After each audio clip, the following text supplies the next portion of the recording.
It's time for a decider, and that too on the Super Sunday at the MCA Stadium in Pune, as both India and England lock horns for one final time in this series. Hello and welcome to TV9 News. I'm your host and host Abhijit Singh Bhamra, and alongside me I have my friend Atishay Jain.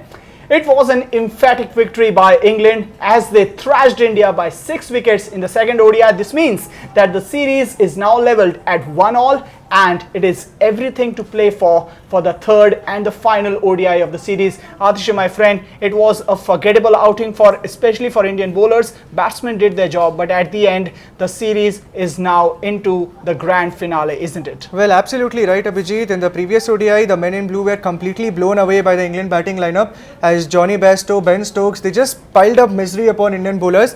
And now the series is tied at 1-1 and both teams have plenty to play for going into the third ODI. But most importantly, England is the side which has all the momentum into going into the decider, because the kind of victory they registered in the second ODI will bolster their confidence to a greater extent than what, because India on the other hand has plenty to think about, especially in their bowling department, and now it's basically a do or die game for both. Why not play a genuine bowler? Because India lagged. India is going in with 5 bowler strategy, but at the end of the day it's not just enough, even when you have a total of 336 runs on the board. Well, absolutely right, Abhijit. It doesn't matter how many runs you score, but at the end of the day you need to go out and defend the total, which India completely failed to do in the second ODI. So now going into the decider, I think that T Natarajan is finally going to get a look into the ODI side like he did in the last T20, which was also a decider, the 5th match of the T20 series. 1 or 2 bowlers, if they have their bad day, then you have no backup bowlers to cover up their spell. Exactly. And that is where you need at least 6 bowling options to make sure,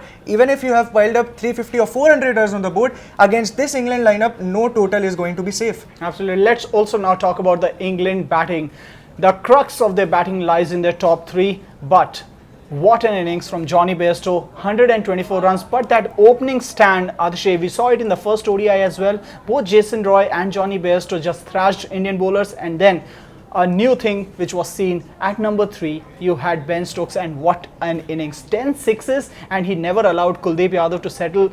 So what can Indian bowlers do a little different, especially to break their top 3 early? The answer is very simple. Go out and pick wickets as soon as possible. You have to remove the opening partnership of England inside for the first 10 overs. If they get their eyes set, then it's going to be a very difficult task for the bowlers who are coming in late, and then once again they are going to lay down the platform perfectly, and then once again we don't know what is going to happen. India is going to make any changes to the playing 11. I think they are going to make, and once again it is going to be Kuldeep Yadav who is going to be axed, and in place of that I see Yuzvendra Chahal coming into the side, and also they have to find place for someone like T Natarajan. Should India win the toss? Virat Kohli has been absolutely miserable when it comes to tosses, not winning any of them literally, but he has been winning matches. So do you see, if India wins the toss, chasing the final ODI, the pressure of scoreboard will be there, but India under Virat Kohli is a team who just love to chase down totals? Well, absolutely right, Abhijit. Whichever side is going to win the toss, they are going to chase, especially India, because their main threat against England batting lineup is their spinners. But considering they are bowling second, the dew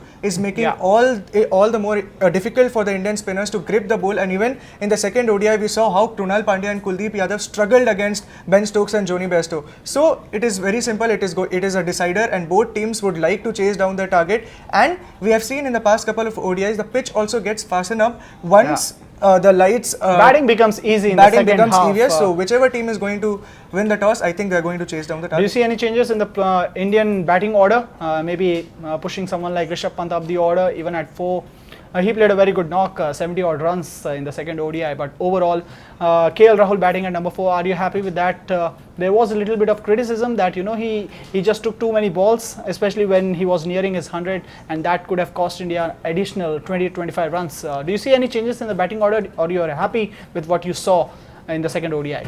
I think it was a pretty good batting performance by the men in blue in the previous ODI, but if you ask me about the batting changes, once again it will depend upon the kind of start which the team gets. If someone like Virat Kohli and Rohit Sharma or even Shikhar Dhawan, 2 of those 3 goes on to bat till 30 or 35th over, then I think you might see Rishabh Pant getting a nod ahead of KL Rahul and even Hardik Pandya being promoted up to score those quick runs. And if India loses wickets, then again once again KL Rahul, he has the game to rotate the strikes, take those quick singles, and once he is set, he can take any bowling lineup apart, and he has all the shots. Yeah, it's all about nerves, isn't it, Atishay? India took the round one. England just was comprehensive in the second match, and it's all about the third. As Atishay rightfully pointed out, it's everything to play for. India will be keen to maintain their ODI record against England, as England hasn't beaten India since 1984 in ODIs at home. So clearly the pressure will be on both the teams. England might have the momentum, but you can bank on this Indian team to bounce back after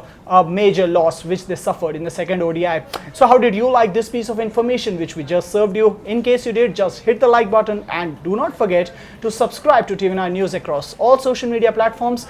Thanks a lot for watching.